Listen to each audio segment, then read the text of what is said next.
bring it in, bring it in. Thanks for all the listeners out there.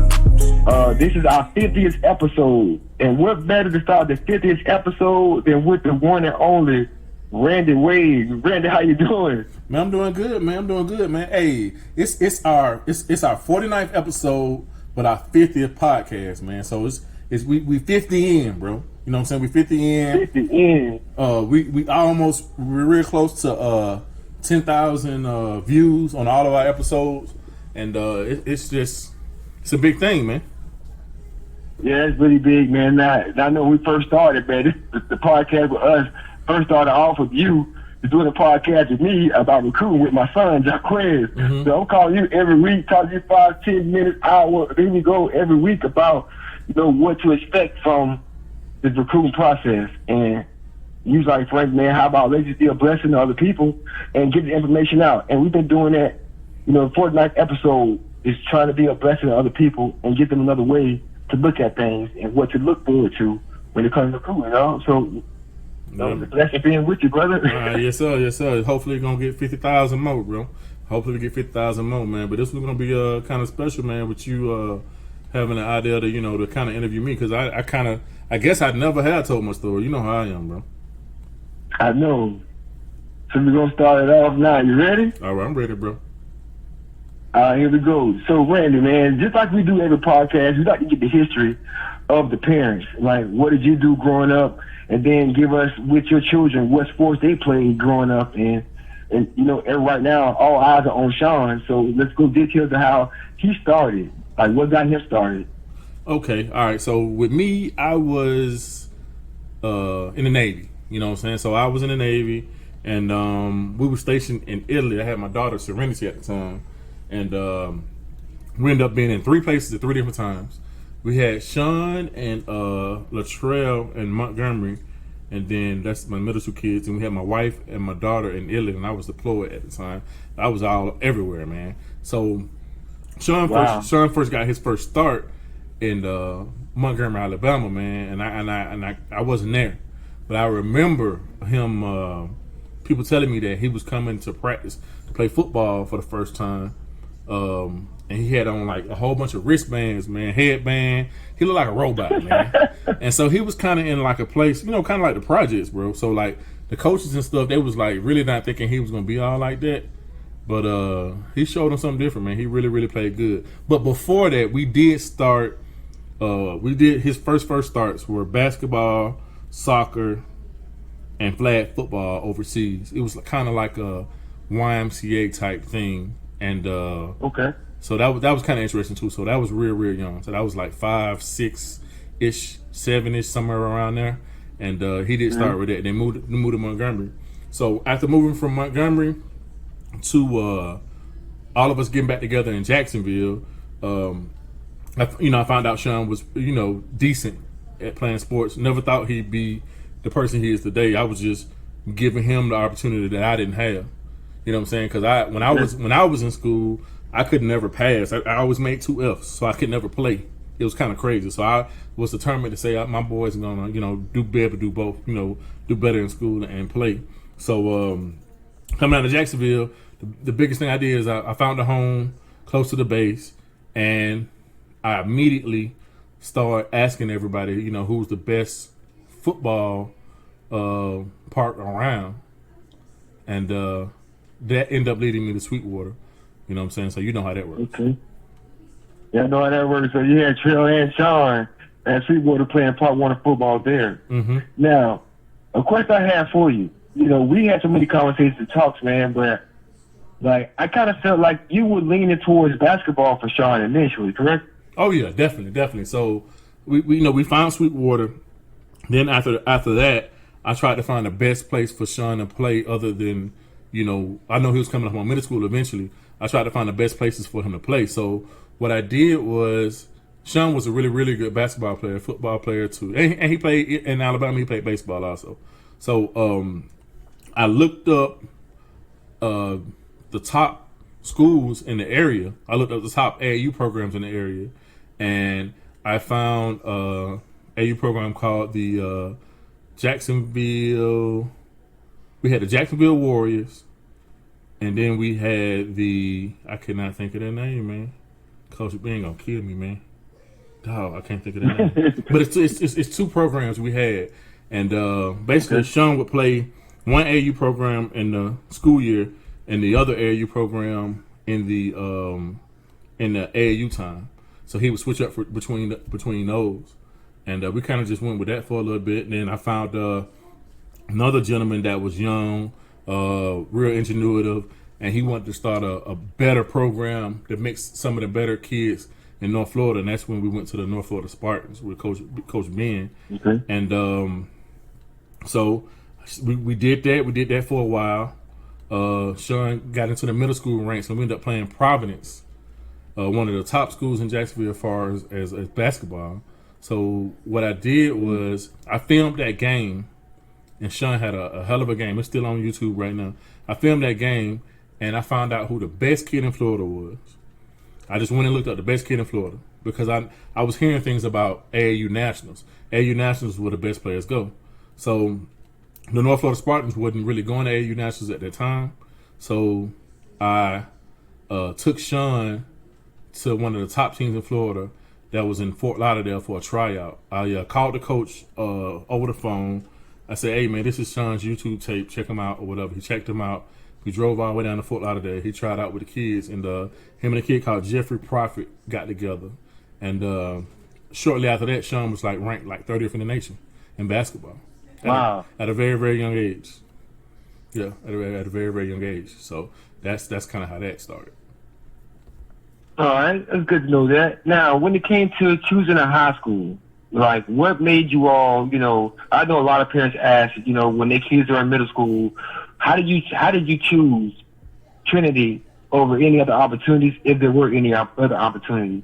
So that was kind of crazy because during that time period, I was in Afghanistan. I was in Afghanistan for a year. So my wife was handling business. So Shaun, by that time, was established in Jacksonville. A lot of people knew who he was. Again, they didn't know he was going to be the guy who he is now. It's only two people who ever told me that your son was special at a young age. He was going to be in the pros. So, but basically, what I did was I was trying to get Shaun and a couple of other kids in this one public school, Ed White. So, but the school, what I did notice about the school, the coaching was kind of shaky, but we wanted to go where everybody could go and have no excuse for somebody not being able to pay for private school. So I was over in Afghanistan, bombs over Baghdad, on the phone, three-way phone with the head coach, the person who I wanted to come with us, and back and forth talking to other parents to see can I get all of us in Ed White.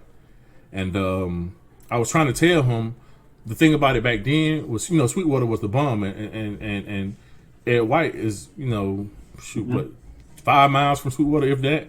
You know what I'm saying? So, I was wondering, I'm like, man, why in the world are these high schools not coming out to Sweetwaters and getting these kids? But then you got private schools that communicate with coaches and stuff like that. It's like the public schools don't even care. They just want to take whoever come. It's kind of crazy. Yeah. So to make a long story short, the coach didn't want to do it. And most of the kids that was around Shaun that was really, really good, we mostly went to Trinity. So we all went to Trinity. Trinity was they didn't recruit us, but they were more around than other schools was. So it was just we actually went to Trinity for basketball, not football. We went we liked it for football, but we had brought so many kids with us. I mean, we brought probably about 5 kids off our AAU basketball team with us, North Florida Spartans, over there at Trinity. So it was just a good thing. But what happened was when the coach started coaching, the coach wasn't ready for that type of talent. So a lot of the kids ended up leaving, and Shaun ended up playing, basketball and football at the time. Okay. The transition from that to now, he's looking at. I'm not really directing towards your son, even though he's big time. I want to know as a dad. I'm more so doing this for the daddies out there and the mamas out there doing it. Mm-hmm. So transitioning from your son in high school and the accolades that he received via football in high school and even basketball when he's in high school, how did you move around? Like, how did you keep him on his toes? How did you, keep him focused on what the goal was? Again, I probably said this on a podcast before, but the biggest thing for a parent to do is always keep their son or daughter looking up to them. So the same way they do when their kids are 5 years old, 4 years old, 7 years old. Hey, Dad, look at this. I found a grasshopper. Hey, Dad, look at this. I cleaned my room. Hey, Dad, look at this. They got to always keep looking up to you. So what happens in most situations when kids fall astray is that the streets get them. A girl get them. Drugs get them. Something blocks in the way of that admiration they have for their parents. And a lot of people just don't know that. So, like, they don't. You got to keep them busy, and you just got to keep them looking up to you. You know what I'm saying? Not looking up to you because you're gonna discipline them or anything like that, but just keep looking up to you as that's my father figure or that's my mother figure and stuff like that. Also, for Shaun and all my rest of my kids, one thing I did because it's my personality, I just always embarrassed them. I always embarrassed them. So like if they, I knew they was decent. I mean, once I found out they got to a decent level, any of my kids, I would embarrass them. So if they do something messed up, I'll make sure everybody see, oh, look at him, da, da, da, da, da. And I still do it to this day. And that's one thing that keeps my kids kind of humble. It kind of worked for me. I don't know if it'll work for everybody else, but it kind of worked for me. That's what I did to keep them kind of humble. Well, that approach you took, it has to be, a certain communication level between you and your child, and they understand why you're doing it. Some can take it bad. I do it to my son as well. You always sorry. Like, it don't matter what you do, you still sorry though, because this dude over here across the world has been doing this. He was 8 years old type thing. You know what I'm saying? Always somebody better. Always people competing, because there's always somebody out there working for real though. Yeah, you know what I'm saying? It is. That's how it go. It is. All right, so you transitioning to him to now he's an adult, right? Now, and you still got another child. It's like, you and your wife are being spread thin. I know I am, you know what I'm saying, with the kids. How do you maintain that? Like, what keeps you on top of everything? Like, what keeps you moving? Because I see everything. I'm around you all the time. So I see how you have that relationship with all your children. And I think that's something that our audience should know, that if you got more than one child, man, well, you got to do it. So I'm not saying you the best at it. I just want to know how you maneuver through it, because it is something that I look up to. You know what I'm saying? Yeah. So one of the big things is just handling what's in front of you. Like, you got to tell them, we can't be all over the place. We can do this, this, and this, and we're going to do it like that. And after that, then we'll take care of that and that. You know what I'm saying? So, like, for instance, my son been all over the country a lot of times by himself. So on those visits, I never went on a visit until his last years of school. I just didn't want to go, but he'd been there like a couple times or whatever. I would let him go on those visits and handle stuff with my other kids. You know what I'm saying? So like right now, I got Trail, my middle son, about to go to school. So I got a couple things that Serenity's doing. She's going to practice, doing track and stuff like that. But my main focus is on my middle son, because he's so close to getting up out of here, so I'm trying to make sure he's good with everything. But I kind of want to rewind it back too, because I know a lot of people want to hear about the recruitment process and how that worked. So with Shaun, the biggest reasons he was ranked in basketball, the biggest reason he was ranked in football, is because we took him to the different events that rank kids. Period. Mm-hmm. We took him to the biggest events, and so what we did is we faked it until we made it, or when he make it, because he ain't made it yet, but he almost there. So like we faked it. It was kids before us that were good at Trinity, and we stood right when they left. We stood right in their spot, and by the time Shaun got good, he did his thing. But along the way, we hit the target things. We hit the Florida Georgia All-American game. That's when Shaun and DJ got one of their first rankings. Then we hit some of those Under Armour. What's the name of the All-Star game in Florida? I can't think of the name of it, but you got the Under Armour All-American game. Under Armour, you got the Nike Wobbles, you got all that. So even if we did the same thing in basketball as we did in football. So I would go and Google, find out who's the top guy in Shaun's class in football and basketball, find out what the events that the top people go to, and I will make sure if we wasn't on the team to do that, I will make sure Shaun was on the team to do that. I mean, Shaun started at a very, very young age. He was taking plane flights to South Florida for practices. He would leave on Friday and come back on Sunday. For a long time, he would take bus rides to Orlando to go all the way to New York and Washington, D.C. and all that kind of stuff. But it took work. It took him getting good enough to be able to do it. And it took me as a parent having to do due diligence to look this stuff up and make that available for him. So at first, absolutely. Like the Pop Warner years and stuff like that, all that stuff cost money. But by the time we got to the Florida-Georgia game, pretty much everything else was free. But it was all about the work that he and a little bit I put in for him to get there. But every kid ain't gonna be free, because some people got to go a little higher before that stuff is free. Or some people that might not be free until they get to college. But it's something that you got to do, man. And it's just not gonna come to you. All this they'll find you stuff. Nothing Shaun did was they'll find you. Everything Shaun did was us finding them and Shaun proving himself in it. Us going to Deion Sanders camp in Texas and meeting him and meeting all those DBs that was there at his camp. That was us finding that stuff out. It's just it's a work thing you got to do, and you just got to put them in the right situation. But to go back to the recruiting thing, I don't want to talk for a long time. I hate when guest talk for a long time, but I want to go back to the recruiting thing. So starting the recruiting thing, in 9th grade, he got his first offer from. No, actually, the biggest thing in the 9th grade, they put him at DB. He never really played DB any time in his life. So Gus and Ross, they DBs that played in the NFL. They saw Shaun had talent. They put him at DB. I was a little mad a couple different times. Like when Shaun went from playing running back in Pop Warner to playing defense. He was playing like linebacker. Then he went to linebacker to DB. But it turned out to be so good because that 9th grade year, he got his first offer from Utah.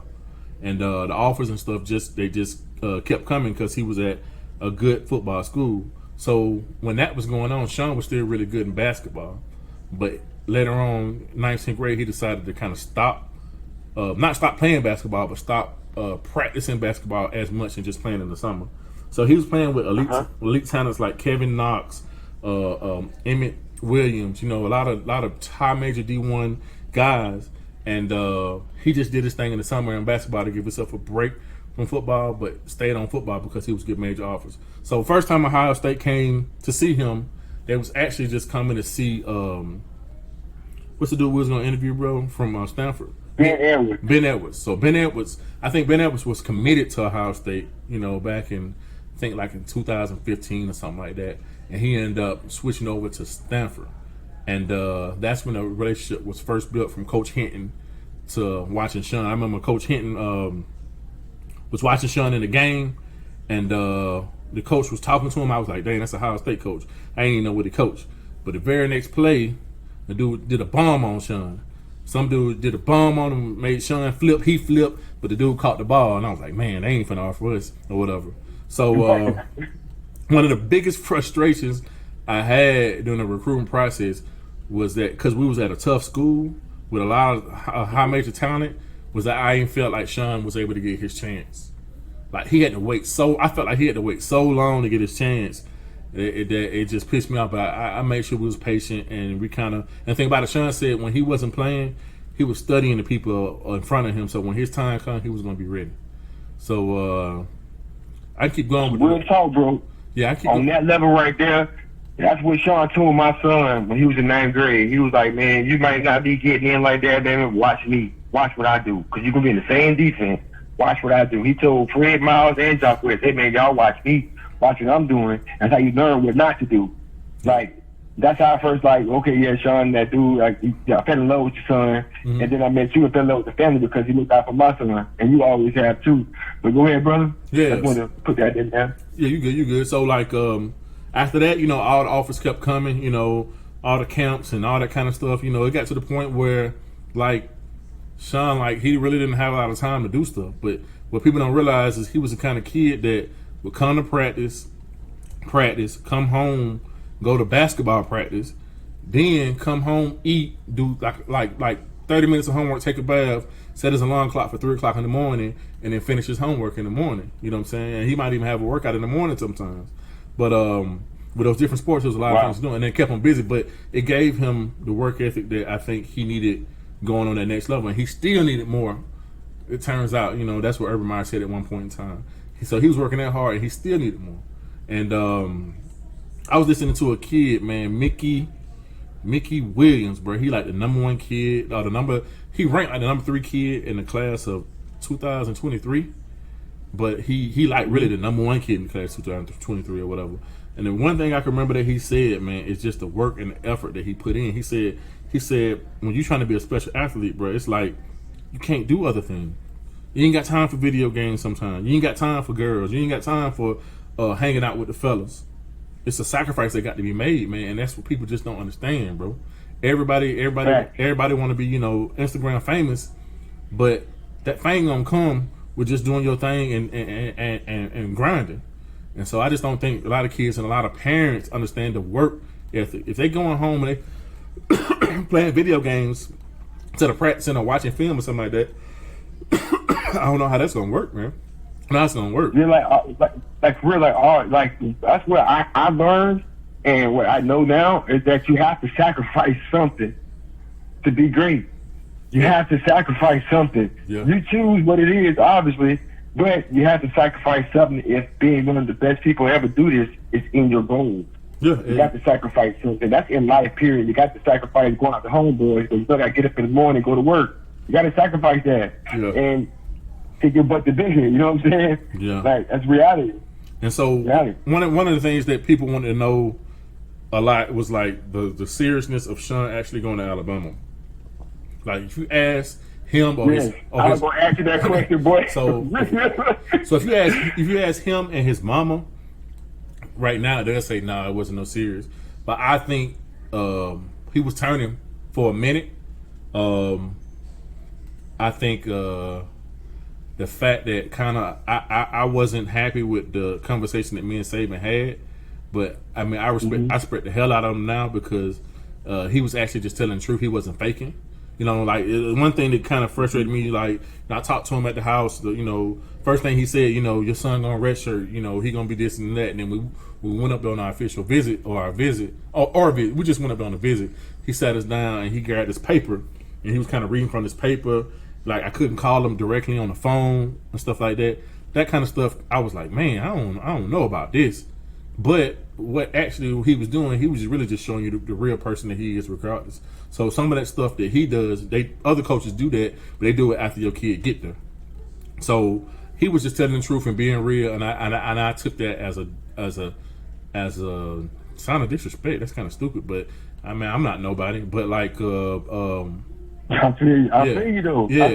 But that kind of threw me off. But I really think Shaun was really close to going there. I really do.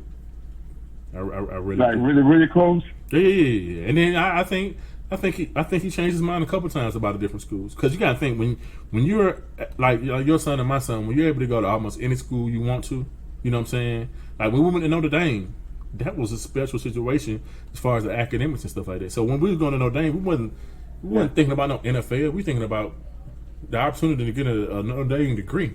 You know what I'm saying? So like that, you know, it was a couple other places, man. We ended up going to Virginia Tech, and we kept trying to talk Virginia Tech into giving us a 3-way deal because we actually a 4-way deal because it was 3 Trinity kids. It was 3 Trinity. What you mean? So it was DJ Matthews, Rasheed Martin, Shaun Wade. We was all going there together because we was all from Trinity.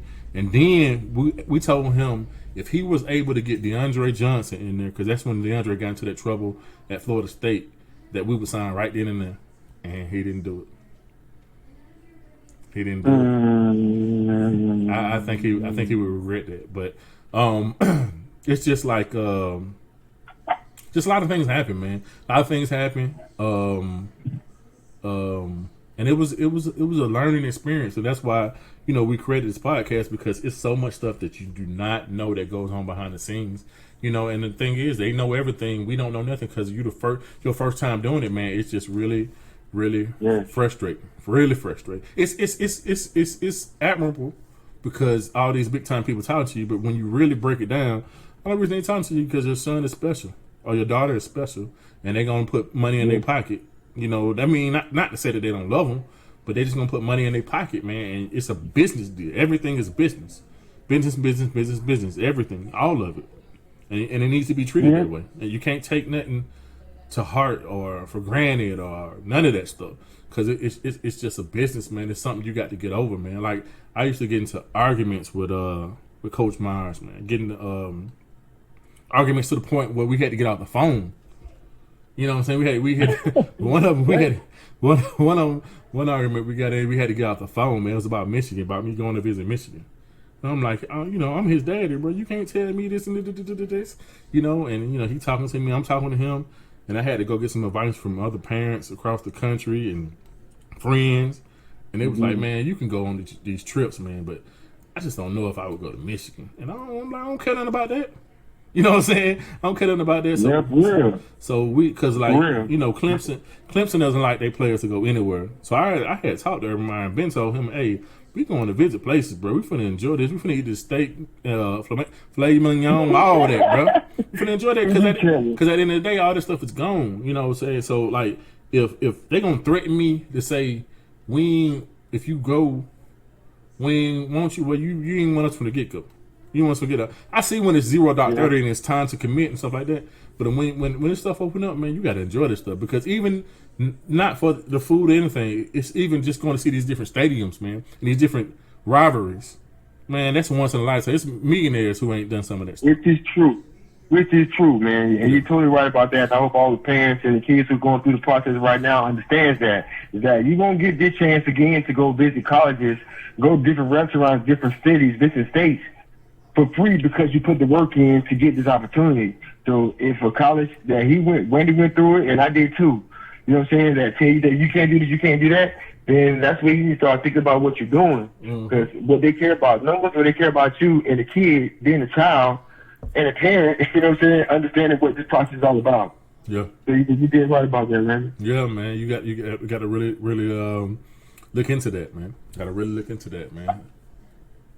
All right, so we covered the start, we covered the recruiting process on Shaun right now, and then Trail, we're going to do a little bit later on Trail, because it's something I think we need to hear too, because if you got a child, like I would say like your son is and how my son is, to where this type of lifestyle, not every kid is going to get the same thing. Not that they don't deserve it, but just may not happen, because I got a daughter right now who wants to live like her brother's living, but it just ain't the same type of situation for her than it was for him.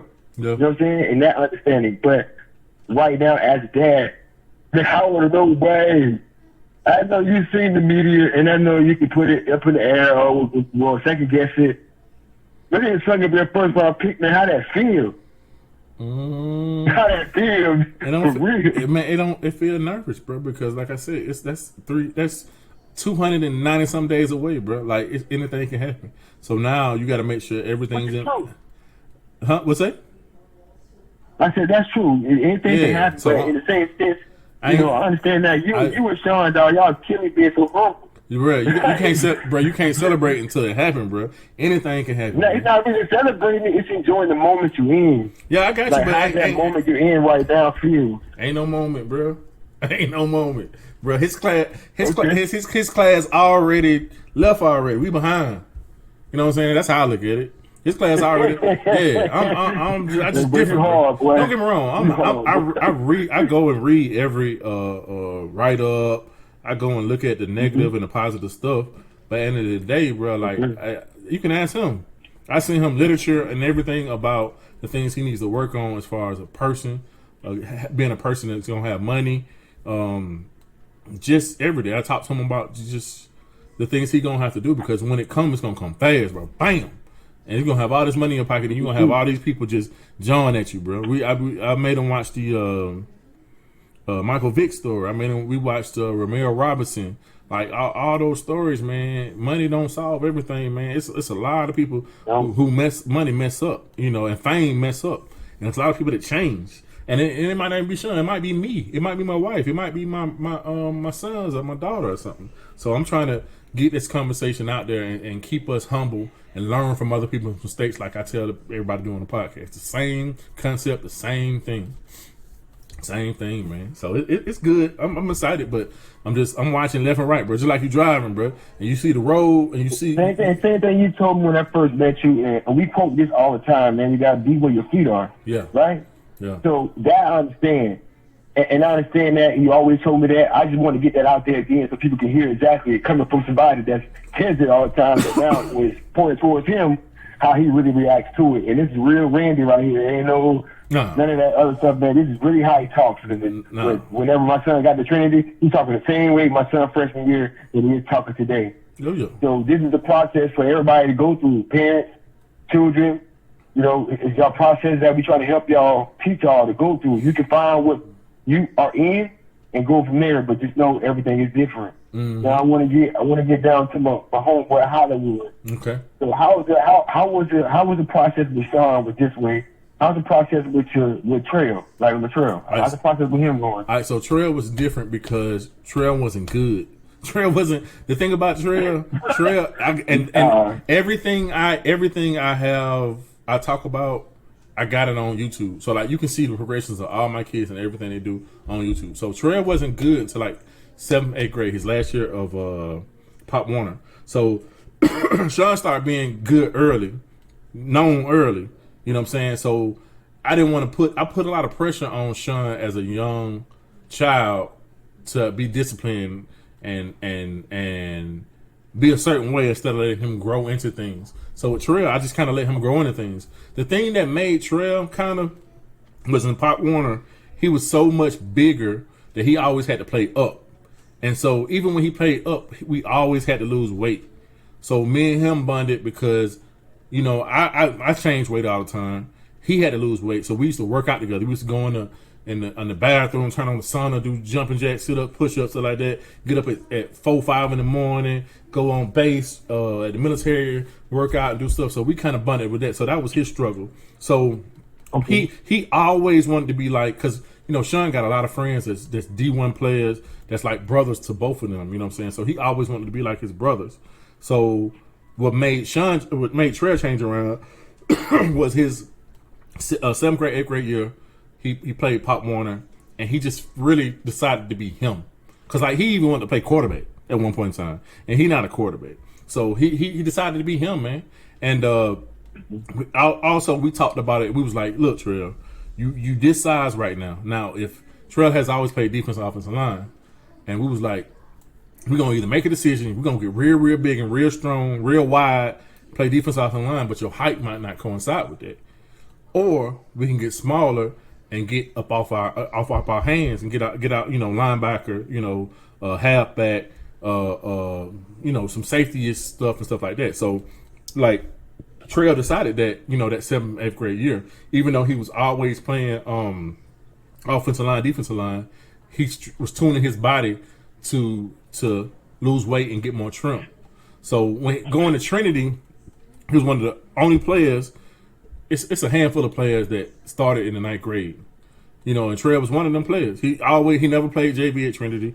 He always played varsity. He started only a couple games in the 9th grade, but he did start, and he still was playing offensive line, defensive line. Considering he was 5'8", 5'7", 200-something pounds. So the thing that I do regret, that I do want to say before I kind of go on with Trail, is that as a parent, you got to know when one situation don't work for one child, that's not good for the other child.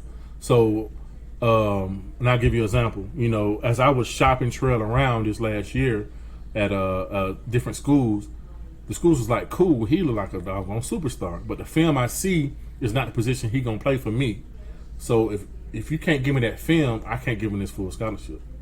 They can like the hell out you, they can like your brother, they can like your mom and dad or whatever, but they gotta see what they need to see in high school for them to get to that next level. And unless them boys got all the measurements they got, 6'8", 6'7", wingspan, stuff like that. But when they're shorter kid with a high motor, it's just like they got to see them play that position. Another thing that happened with Trail after his freshman year, he got hurt every year. Like, and it's crazy because it was incidental hits. So somebody hit the first year, somebody hit him with a helmet in his knee. The second year, I think he ended up stepping in like a pothole and had a meniscus. Then his last year, they was playing around. The other kids were playing around in the practice, and their helmet fell on his doggone leg, and he dislocated his ankle. So every year he was hurt. So after we found out about him playing a position that he needed to play for film for the next level for college, we couldn't get the film because every year he was rehabbing to get back on the field. And he did, and he got film, but it was just hard to get. We couldn't get the film that he needed. His work ethic was there to get him there. You know, his senior year he was playing running back. You know, so like his work ethic was there to get him there, but we couldn't get that film because of the fact that he was always rehabbing to get what did. But another thing too, that just gave him so. He cried a lot. I cried a lot. We spent a lot of times downstairs because he couldn't come upstairs because he was always hurt. But that gave him motivation, man. They gave him motivation. He's really, really excited about going to Olivet Nazarene and in Chicago, about 45 minutes away from Chicago. And he's ready to do his thing, man. He's healthy. He's fit as ever. He's actually a trainer now. He trains at nighttime, man. So he works out, you know, a couple times a day, and he trains at nighttime with Jerry. So it's a cool thing, man. It's a cool thing. It's crazy how things work out. So Trail's 5'9" ish, and just trying to shop him around to different D1 programs, who just was not working without him playing running back or either maybe a safety or a slot or something, which he never did. So we moved on to Division II, and some Division IIs on down, it's just different recruiting, man. They try to recruit so many kids in a year. They like try to recruit like 50 kids in a class, and then put them in like on JV teams and all kind of stuff. It's just different recruiting. They really don't come to visit you that often. It's just a different style of recruiting, and it's something you got to learn. You got to really learn how that works, man. It's really different. Yeah, so that was a good part of the story that I knew. You know, I knew about the injury and everything, you know, with him, but I think the audience needs to know also that, hey, man, your story ain't going to be like everybody's story. You got to do the best like Trail's doing. He the best. If y'all knew him, you'd know what he's saying, because this young man here is very, very, very, very inspirational and guided and driven. I've been knowing that since I met the young man, you know. So now we're going to transition into that to now Shaun's in college. And he goes through his first injury, right? That's the first injury ever. Was when he got to college, right? Now, how was that mindset? I know everybody's always positive, always up, but, you know, like, how's that mindset go? I know when we talked to, like, Shaheem Carter, how he got hurt, and he was just, like, always skeptical about everything. Like, I know everybody is playing football, man, it's a good chance that you will get hurt. So the mindset going through is what I'm trying to get the people out here to know. What mindset did your sons, Shaun and Latrell, have? I know Latrell was a ain't nothing gonna stop me type dude, but we want to know, how did it go your first time getting hurt ever for your son? All right, anything. All right, for sure. I'm gonna answer that. I'm gonna talk about my daughter too for a quick second. So I got another daughter, Serenity. Okay. She played almost everything, man. Basketball, volleyball, track. I wish I would have put it in softball, but as a young child, I put her in nothing but cheerleading. So it's like from the age of like 6 to probably like, I don't know, 11 or something, she was nothing but cheerleading. And she always get mad at me about that, because she like, Dad, for real, she like, Dad, why did you not put me in regular, you know, sports or whatever? I mean, because I thought you was a girly girl, but she was like, I wish you would have put me in sports earlier so I can learn some of the stuff. So like, she's still battling herself. She's narrowed it down to she want to do track in college. So she still has that pressure between seeing her brothers being so successful and her wanting to be successful. But she's to the point now that she's really, really working hard and trying to be herself. But I'm trying to tell her, there's no pressure on you. Just go out there and do the thing. Whatever you do, it's gonna be fine. As long as you keep getting all them A's at Paxton, I'm good. So like, she just gotta understand, you know, keep working hard. She gotta build confidence and just do the best she can do. But I'm gonna flip back over to Shaun. So Shaun being hurt that freshman year, the injury probably was at him. It was a core tear. The injury he had probably was already there when he was at Trinity, because he complained about it sometimes. Wow. So he had a small tear in his lower core area, and basically going to college, playing against bigger people, tackling bigger people, having to, because they make you do like gladiator stuff, man. They make you do like gladiator. You really got to spend a lot of energy to get some of the things done you got to do when they want you to get there, because they want to break you down. You know, stuff you ain't never done before. True. So basically, he did a tackle in the one practice, and he just couldn't take it no more. It was like the third game of the season, and he was battling it, but he never knew what it was. He thought it was like a hip or something, but he did a practice and he was out. He was out for the season. You know, they was like, just go and shut it down. He could have came back later on at the end of the year, but they was like, nah, we good, because you know we had a lot of older kids that was playing. So he was saying that, like, you know, him not being able to play sports for the first time really got to him. Really, you know, it's just something that he never was able not to play sports before. So he kind of didn't know what to do. So, like, as parents, like I said on other podcasts, you have to, you know, be aware that that's the first time that they're doing that, and just kind of contact them and contact people around them to make sure they're okay. Mm-hmm. You know what I'm saying? Because it's a lot of things that can happen, man. A lot of things that can happen. They get into depression, all kind of stuff. So you just got to be on top of that stuff, definitely. So when you, number one, for our selection process of Ohio State, I want to know, it's like a two-part question. Were you and your wife influencing that decision? And the second part of that question is that was it like, I ain't gonna say a priority, was it big that you chose somewhere that you know he'd get on the field early? Was that a big thing, that getting on the field early was big for the family?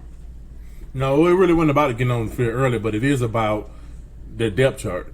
You know what I'm saying? You can't go to a place, and I felt like we did. I felt like we because they snuck in Sheffield at the very, very end, and they might have told Shaun, but shit. I mean, but I don't mean to cuss, but like, you need to tell me.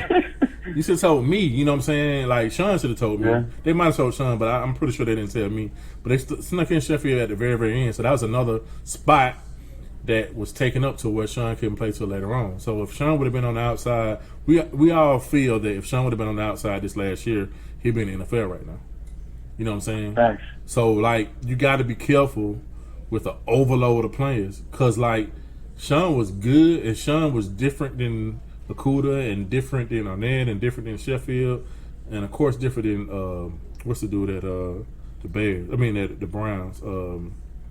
I can't remember his name, but Ward, right? Denzel Ward. He's different than all of them, but at the same time, it's a carousel they have to go through. It's a, you know, order of presence. You got to be super, super better for them to play you over them. So you got to watch out for that overload in the depth chart. You know, it's like, you can't just see. I wouldn't send my kid to a place that is overloaded with DBs. And I forgot the other question you asked. You said something about what was the influential in Shaun's decision making? Yeah. We was influential, and we might have did it in different ways, but yeah, because we whether it was direct or whether it was sending signals of what we like. You know what I'm saying? We like Coach Combs. Coach Combs got 1 million DBs into the league. Coach Combs didn't just say, hey, bro, how you doing, fam, and this and that. Coach Combs showed us where Shaun was at right now. Coach Combs showed us where Shaun was going to be playing his freshman year. Of course, he left. I was upset about that. And then Coach Combs showed us how Shaun was going to look and play his, junior, senior year. He actually showed us all that stuff. Then, he let us meet all his family and all this kind of stuff. It was more of a direction. It wasn't just, hey, come to my school because we the Gators, or come to my school because we the Tigers, or come to my school because this, with no point to it. Once Coach Combs did a progression and showed you what Shaun's problems, where he was going to be at, and what it took to get him to the NFL, or what it took to make him a good person in society. And that was the biggest thing. And me and my wife, we realized that, and we seen that, And everybody want to talk about that fit. I feel home, right? Yeah, that fit, that this and that. Man, the way the NCAA works, you don't have time. Unless you go into Florida. So Gainesville is 45 minutes away from us. yes, we got time to find a fit in Gainesville. But you going to Ohio State, we're not going to Ohio State every weekend. It's plus we playing for state championships every year. Shaun won a national championship in Pop Warner, and he won all 4 years in high school.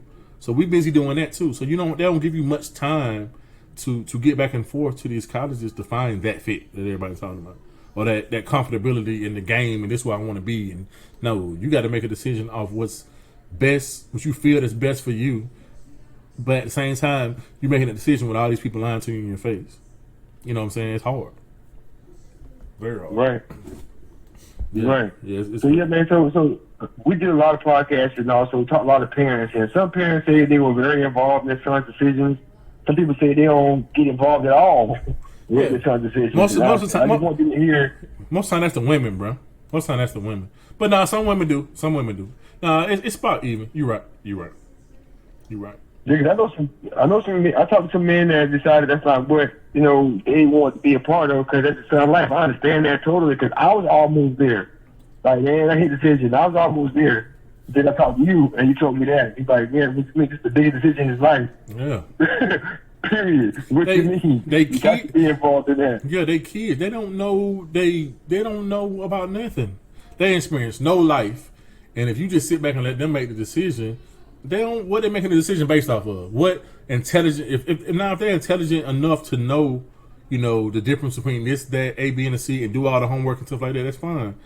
They just want to play football for a good school in a good area or whatever like that. But they don't know what to look for. A lot of them don't. I don't think so. I could be wrong, but I don't think so. Definitely. No, I think you're right about that. Totally, brother. Totally right about that. Okay, go ahead. my last question for you is, man, based on your experience you went through with your sons and your daughter, what would you tell other parents right now in regards to those things? The biggest thing when it comes to recruiting process and everything like that, Yeah, I would think that the biggest thing you can do is to use your resources because it's really nothing new under the sun, man. So like. You really have to go and look at the people ahead of you. What have they done? What have they done? Everybody has a resume. I was talking to a financial advisor, and he was telling me, man, when you talk to these other financial advisors, ask them to look at their bank statements. Ask them to look at what they do because they want to, like the financial advisors want to manage my son's money, help him establish, generational wealth and stuff like that. But why can't I just ask them, let me see what your generational wealth look like right now? Because that's what you do. Right. So it's the same thing with parents, man. You got to go, look at the same level as you, look at the talent that you're dealing with, look at where the people that you got your son or your daughter in, where they going, the average of where they going. You got to look ahead and use your resources, use the people that's ahead of you. Use the people that been through it and done, and make your own decisions off all the information you get. And for kids, I'll say, like we always say, man, just keep your head where your feet is, man. Stay focused on your goal, and the goal should not necessarily be something that you can't control. You know what I'm saying? You can only do the best you can, and certain things you cannot control. You can't control if Under Armour All-American game call you or not. What you can control is that you get 8 interceptions or so many tackles or so many yards. Focus and make goals off of things you can control. And if the other things happen, they happen. I remember one goal. Right, bro. One goal, me and even though we couldn't control this, but one goal we had for Shaun and he had for himself. Is I always used to make highlight tapes of him. He was like, well, I want to be good enough to where when somebody comes to the game, they make a highlight tape of me because they see the effort and the hard work I'm putting in on the court, on the football field. And, it finally happened, and then make a whole bunch of short goals in between that long goal, because it's a lot of different things that make a good player, and every level is so much better than the last. Pop 1 to middle school. Man. Middle school to high school to college to the pros probably. You know what I'm saying? It's crazy. So like you got to really be well-rounded in any sport that you play. So you got to make a lot of goals and chop them up one at a time and get them completed, bro. So, hey, everybody listen, man. This is the 49th episode that we got right now. Out coming about, and it was, big thing that we finally, Randy interviewed me, and I thought it's a good thing that we finally hear what Randy got going on, because we already hear Randy as everybody else.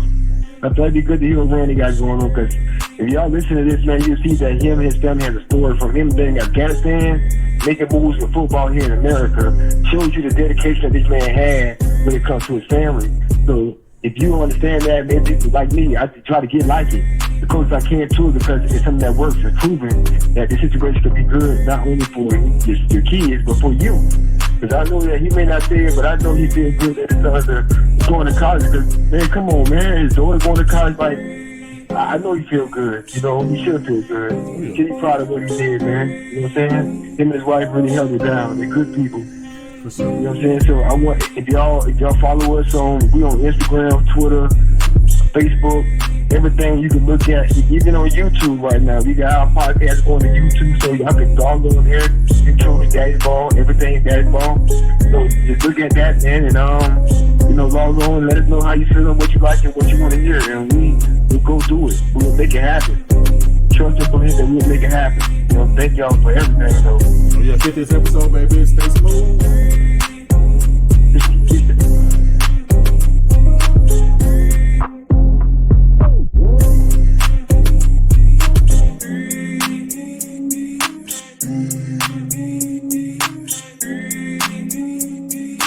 Mm-hmm.